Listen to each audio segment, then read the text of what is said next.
2025 সালে ফিফা অনূর্ধ্ব-17 বিশ্বকাপের প্রথম সেমিফাইনালে পেনাল্টিতে ব্রাজিলকে হারালো পর্তুগাল। নির্ধারিত ম্যাচে গোলশূন্য ড্রর ফলে পেনাল্টি শুটআউটে নির্ধারণ হয় এ ম্যাচটি। ফলে ব্রাজিলকে 6-5 গোলে হারিয়ে ফাইনালে চলে গেল পর্তুগাল।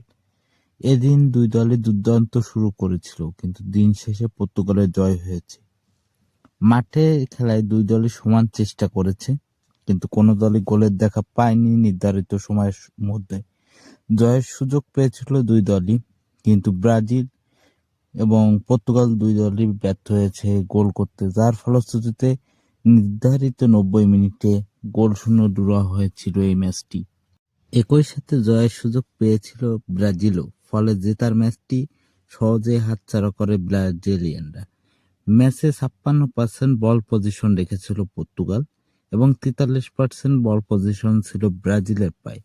ম্যাচে ব্রাজিল মোট শট করছে 12টি এবং পর্তুগাল ম্যাচটি অসাধারণ নৈপুণ্য দেখিয়েছিল।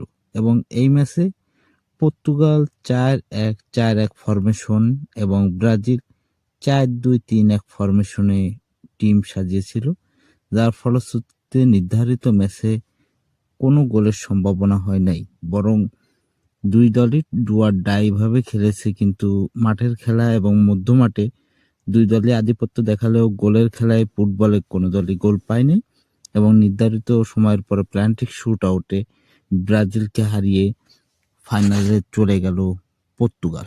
এবং এই নির্ধারিত ম্যাচে 6-5 গোলে হারিয়ে পর্তুগাল সরাসরি চলে গেল ফাইনালে এবং আগামী ম্যাচে পর্তুগাল অংশগ্রহণ করবে এবং পেনাল্টি শুটআউটে বরাবরই ব্রাজিলিয়ানরা ব্যর্থ হয়, এটার প্রমাণ এই ম্যাচে তারা সঠিকভাবে দিয়েছে।